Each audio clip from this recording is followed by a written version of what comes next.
మోకాళ్ల నొప్పులు, gas, gut health వంటి సర్వ రోగాలకు నివారణి అరుణ యోగా ఆముదం. మనసంతా నువ్వే సినిమాలో చాలా అద్భుతమైన మూమెంట్స్ ఉన్నాయి. అంటే నేను షార్ట్ డివిజన్ వాటి గురించి చెప్పట్లేదు గానీ, వాటిని మూమెంట్స్ అనొచ్చేమో. బట్ క్లైమాక్స్‌లో సముద్రం దగ్గర ఉదయ్ కిరణ్ ఏడుస్తూ ఉంటాడు. అవును. అప్పటిదాకా సునీలు అసలు సూపర్‌గా నవ్వించుంటాడు. అప్పటిదాకా సినిమా అంతా నవ్వించుంటాడు. సునీలు ఉదయ్ కిరణ్ దగ్గరికొచ్చి, "ఒక్కోసారి వర్షం గూడా మనకు మేలు చేస్తదిరా, కన్నిటిని కనిపియకుండా చేస్తదన్నప్పుడు" ఆయన బ్లో ఔట్ అయిపోతాడప్పుడు. అసలు ఆ యాక్టింగ్ గాని, ఆ సీన్ గాని, ఆ మూమెంట్ గాని, అంటే నాకిప్పుడు చెప్తుంటే కూడా నాకు చాలా ఫేవరెట్ షాట్ అనమాట అది. సో, ఆ రోజు షూటింగ్ అప్పుడు అది ఎలా జరిగిందో ఒకసారి చెప్పండి? అది యాక్చువల్‌గా ఆ డైలాగ్ చెప్పినప్పుడే నాకు డైరెక్టర్‌గా అడ్వాన్స్ ఇచ్చారు. అవునా? ఆ సినిమాకి. ఎందుకంటే ఈ సీన్ రాయగలిగిన వాడు ఆ! ఈ సినిమాని హ్యాండిల్ చేయగలడని. ఆహా! 25,000 అడ్వాన్స్ ఇచ్చారు. ఓకే. నేను ఫస్ట్ బలమైన షాటే గుర్తుపెట్టుకున్నా. చాలా బలమైనది అది. అదే ఒక ప్రెషర్‌ని క్రియేట్ చేసింది. ఏంటంటే అది స్టోరీ సిట్టింగ్‌లో తెగ నచ్చేసింది. ఆ తర్వాత స్క్రిప్ట్ ఎలా షేప్ అప్ అవుతున్నా అది మారకుండా ఉండటానికి తాతలు దిగొచ్చింది. దాన్ని ఎంఎస్ రాజు గారికి హీరోకి ఒక నలుగురు, ఐదుగురు ఫ్రెండ్స్ ఉండాలి.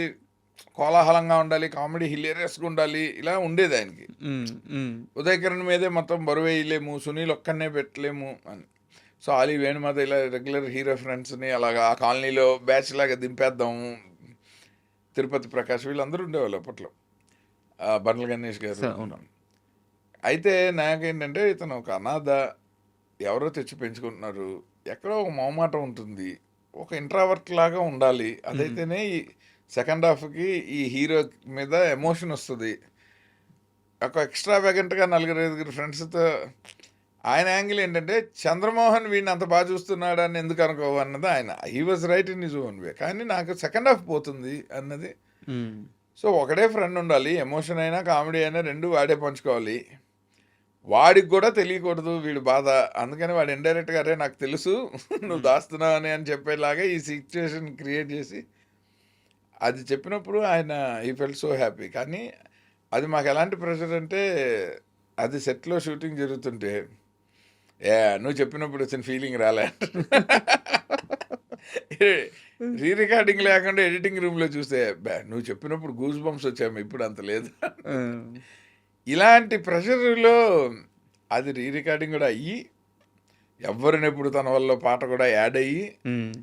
ఆ రీల్ మొత్తం ఆ ఎమోషన్‌లో కరెక్ట్. అందరం తడిసి మునకలై ఆ ట్రావెల్ చేసినప్పుడు హమ్మయ్య! వి వర్ సో కాన్ఫిడెంట్ లైక్ మొట్టమొదట ఈ సినిమాను ఓకే చేసిన ఆ సీన్‌లో డైలాగ్ ఇప్పటిదాకా అది పాపం పరుచూరి వెంకటేశ్వరరావు గారికి ఇవ్వాలి క్రెడిట్. హ్మ్. ఆయన చాలా కష్టపడ్డారు. అది పోకుండా ఉండాలి, బాగా ఉండాలి. దానికోసం లాజికల్‌గా స్క్రీన్ ప్లే రాయాలి. దాన్ని అది అబ్బెట్టుగా రాకుండా న్యాచురల్‌గా అది ఇన్వాల్వ్ కావాలి. హ్మ్. హ్మ్. హ్మ్. ఎందుకంటే ముందు సీన్‌లన్నీ మారిపోతూ ఉన్నాయి స్టోరీ డిస్కషన్‌లో. సో, ఇది మాత్రం పట్టుకొని ఎలా వెళ్లాడతాం కష్టమైంది అది. అండ్ ఈ సినిమా మొత్తం మీద ఇందాక మనం మాట్లాడుకున్నట్టు సునీల్ గారి క్యారెక్టర్. సో, అంటే అప్పటికి గూడా సునీల్ గారు ఇంకా స్టార్ అయితే అవ్వలేదు. బట్ ఈ సినిమాతోనే ఆయనకి అంత పెద్ద స్టార్‌డమ్ స్టార్ట్ అయింది. So, why Sunil? సునీల్ మాత్రమే ఎందుకు? ఎలా సెలెక్ట్ చేశారు? సునీల్ యాక్చువల్లీ అప్పుడే చిన్న చిన్నగా అతను 'నువ్వు నేను', 'నువ్వు నాకు హ్మ్. నచ్చావు' అన్నీ చేస్తున్నారు. షూటింగ్‌లో ఉన్నారు. నాకు 'భిక్షు' గారి దగ్గర తను రవీంద్ర భారతిలో కార్గిల్ వార్ మీద ఒక మైమ్ చేశారు. హ్మ్. ఒక బ్యాలే. అందులో సునీల్ టాలెంట్ నిజంగా చెప్తున్నా ఇవాల్టికి ఇండస్ట్రీ అంత 100% వాళ్ళేదనిపిస్తుంది. సునీల్ గారినా? హ్మ్. అంటే హీ వాజ్ సో న్యాచురల్. ఒక డైలాగ్ లేదు. Completely expressive. బాడీ మొత్తం ఎనాక్ట్ చేయాలి మైమ్‌లో. లైక్ అర్థం అవ్వాలి కదా ఆడియన్స్‌కి. అది కార్గిల్ వార్ లాంటి ఒక సీరియస్ ఎమోషనల్ సబ్జెక్ట్. ఆయనేం కామెడీ చేయలే. హ్మ్. He performed it so well ఆ ట్రూప్‌లో. 'భిక్షు' గారి ట్రూప్‌లో. నేను ఆడియన్స్‌లో చూసానది. హ్మ్. నేను ఫిక్స్ అయ్యాను. హీరోకి ఒక ఫ్రెండ్ ఉంటాడు సునీలే. ఈ ఏజ్ హీరోలకి అతను రైట్ ఏజ్ అప్పుడు. హ్మ్. హ్మ్. ఉదయ్ కిరణ్ ఏజ్‌కి కొత్తగా ఒక ఫ్రెండ్ అవును. ఉండాలంటే అన్‌డౌటెడ్లీ ఇట్ వాస్ సునీల్. మీరిందాక చెప్పిన వేణుమాధవ్ గారు, అలీ ఆ లిస్ట్ వీళ్ళందరూ పెద్దయిపోద్ది. సీనియర్ ఆవిడ పెద్దవాళ్ళు. పెద్దయిపోతారు. వాళ్ళు అప్పటికే చిరంజీవి గారి దగ్గర నుంచి పవన్ కళ్యాణ్ గారు బిగినింగ్ ఏజ్ వరకు మహేష్ బాబు వరకు వాళ్ళే ఫ్రెండ్స్. హ్మ్. హ్మ్. ఆ మొనాటని బ్రేక్ చేయాలనుకునేవాడిని. Just to add freshness to the film. Sunil చిన్న చిన్న క్యారెక్టర్‌లో కామెడీ చేస్తున్నారు గానీ, ఫుల్ లెంగ్త్‌గా అసలు ఒక కమెడియన్ లాగా అవును. ఒక కరెక్ట్. స్టాంప్ పడేలాగా లేదు అని దెన్ ఆయన్ని పెట్టాలన్నది బాగా గట్టి ఫైట్ చేసింది. బ్యాక్ డ్రాప్‌లో మీకు సునీలు, త్రివిక్రమ్ గారు ఫ్రెండ్స్ కాదా?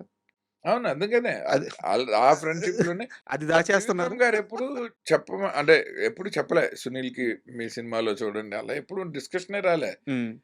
ఇన్‌ఫాక్ట్ నేను సునీల్‌ని బతిమలాడుతుండేవాడిని. ఈ నా సినిమా వచ్చినప్పుడు వేరే ఏవొచ్చినా వదిలేయండి. హ్మ్. మీ డేట్ లేదని ఒక కారణంతో నేను ఒక సీన్ షూటింగ్ చేయలేకపోతే, నేను అనుకున్న క్యారెక్టర్ నేను మీకు ఇవ్వలేను. హ్మ్. హ్మ్. సో, మీ డేట్స్ క్లాష్ కాకూడదు. ఎందుకంటే అప్పుడు సినిమాకి 5 రోజులు చొప్పున 5 సినిమాలు చేస్తుంటే, హ్మ్. ఆ 5 సినిమాల రెమ్యూనరేషన్ నేను ఇస్తానండి. నన్ను నమ్మి ఆ 20 రోజులు నాకే ఇవ్వండి అని ఇలా బతిమలాడుకునేవాడిని. సునీల్ గారిని. I was after him. హ్మ్. సునీల్‌ని ఈ సినిమాలో ఉంచడానికి ఏమేమి చేయగలనో ఒక డైరెక్టర్‌గా అన్నీ చేశా. అది చాలా పెద్ద ప్లస్ అయింది. అది ఆయనకి, సినిమాకి, నాకు అందరికీ ప్లస్ అయింది. వి వర్ లైక్ సూపర్ హ్యాపీ. అందుకే ఇవాల్టికి మా రిలేషన్‌షిప్ అంత హెల్తీగా, ఆర్గానిక్‌గా ఉండింది. హ్మ్. అండ్ 'రీమా సేన్' గారి అంటే ఒక హీరోయిన్ తెలుగు సినిమాల్లో యాక్ట్ చేసే హీరోయిన్ ఒక డ్రీమ్ రోల్ అనుకోవచ్చు. అందరికీ దక్కే అవకాశం కదా! అలాంటి ఒక క్యారెక్టర్. సో, రిలీజ్ అయినాక ఆమె ఎలా ఫీల్ అయింది? ఆమె నిజంగానే మీరన్నట్టు డ్రీమ్ రోలు అన్నది ముందు గెస్ చేసేలాగా ఉండదు కదా! సినిమా మేకింగ్‌లో. రీమాకి తెలీదు. నాకు తెలీదు. ఆ క్యారెక్టర్ మీకు కూడా తెలీదా? ఎవరికీ తెలీదు. మేకర్స్‌గా మనకి ఎప్పుడూ తెలీదు. అన్‌లెస్ ఆడియన్స్‌లో నుంచి రిజల్ట్ వస్తే తప్ప ఇండస్ట్రీలో ఎవ్వరికీ తెలీదు. హ్మ్. ఎడిటింగ్ రూమ్‌లో చూసి ఈ అమ్మాయి ఈ ఇక్కడ కొడుతుందని. ఎందుకంటే ఓ పక్క నుంచి 'మనోహర' పాట రిలీజ్ అయిపోయింది. అందులో రీమా ఒకలా ఉంటుంది. ఆల్రెడీ చిత్రంలో 'ఏకాంత వేళ'. సో, ఇప్పుడు ఆ అమ్మాయి మీద ఎక్స్‌పెక్టేషన్‌లు మన సినిమాలో ఉండవు. హ్మ్. అలాంటి ఒక పాట లేదు. సో, మనం భయంగానే చేసాం. ఒక సాఫ్ట్ సోబర్ క్యారెక్టరు. అవును. Girl next door. పద్ధతిగా చుడీదార్‌లు అవి యేసుకొని ఇక అసలు ఎక్కడా ఒక గ్లామరస్ యాంగిలే టచ్ చేయకుండా సినిమా చేయాలని అనుకున్నా. ఆ స్కిన్ షో లేదు. యంగ్ ఆడియన్స్‌కి వాళ్ళని అట్రాక్ట్ చేయడానికి 'రేమా సేన్' క్యారెక్టర్ నుంచి ఒక 'మనోహర' లాంటి సూపర్ హిట్ సాంగ్ లేదు. ఎక్స్‌క్లూజివ్‌గా ఆ అమ్మాయి మీదే ఫోకస్ చేయటానికి. Just she played one character in the film. అది ఎలా రిసీవ్ చేసుకుంటారో తెలీదు. అది మిస్‌ఫైర్ గూడా అవ్వచ్చు అనుకునేవాడిని. భయపడ్డారు. నాకు భయమే. నాకు 'రీమా సేన్' వద్దనే నేను. ఆహా! ఎందుకంటే ఎవరో కొత్త అమ్మాయి అయితే ఏమి ఎక్స్‌పెక్టేషన్ ఉండదు. 'రీమా సేన్' అయితే ఉదయ్ కిరణ్ తోటి అలాంటి ఒక బెడ్‌రూమ్ సాంగో, ఏదో ఒక రొమాంటిక్ యాంగిల్ ఏదైనా ఉండాలని. అటు తన్నురైతోను లేదు, ఇటు రీమాతోను లేదు సినిమాలో.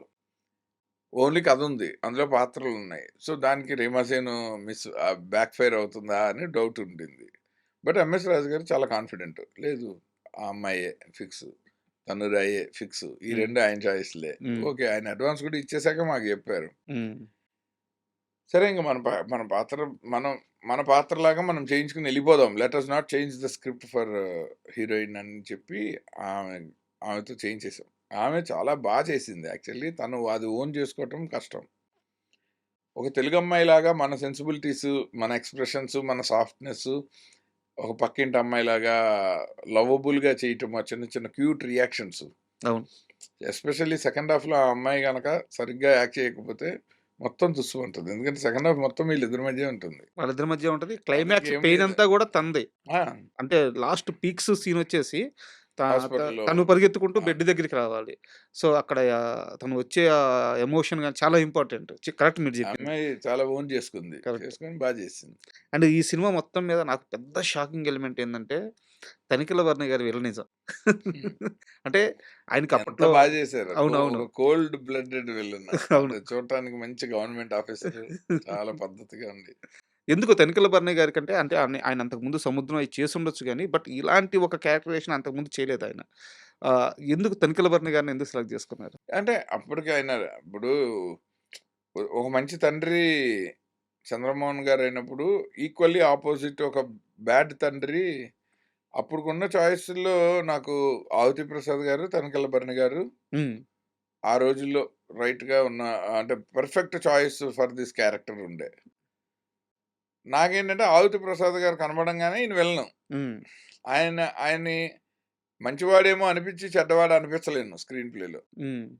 ఆ ఎడ్జ్ 'తనికెళ్ళ భరణి' గారి మీద ఉంది. ఈయన 2 రకాలు ఈయన క్యారెక్టర్ ఆర్టిస్ట్‌గా పాపులర్.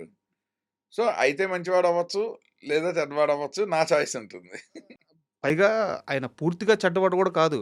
హీరోని ఆ! క్లైమాక్స్‌లో పొడిచినప్పుడు రేయ్! అని జెప్పి ఈయన గూడా షాక్ అవుతాడు. అవును.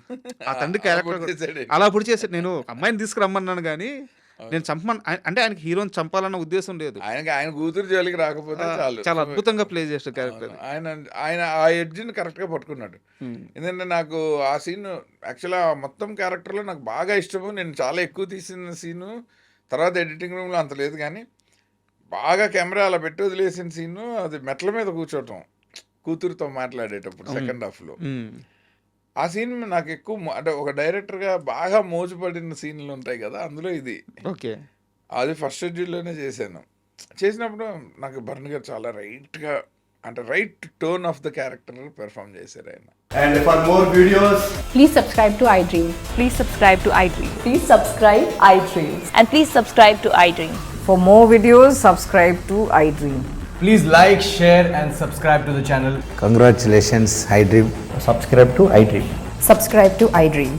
So subscribe to iDream Media. iDream team andarki huge congratulations. Please subscribe iDream Media. Please subscribe to iDream. Subscribe iDream. Please subscribe to iDream. iDream అంటే నా కళల ఛానల్ను సబ్స్క్రైబ్ చేసుకున్న నోరు తిరుగుతలేదు, మీరైతే గంట గుర్తు కొట్టండి. For more such videos, please subscribe to iDream. Subscribe to iDream. Please subscribe to iDream. Please subscribe iDream Media. Please do subscribe to iDream. Please subscribe to iDream Media. For best entertainment and information, please subscribe iDream. And don't forget to subscribe to iDream.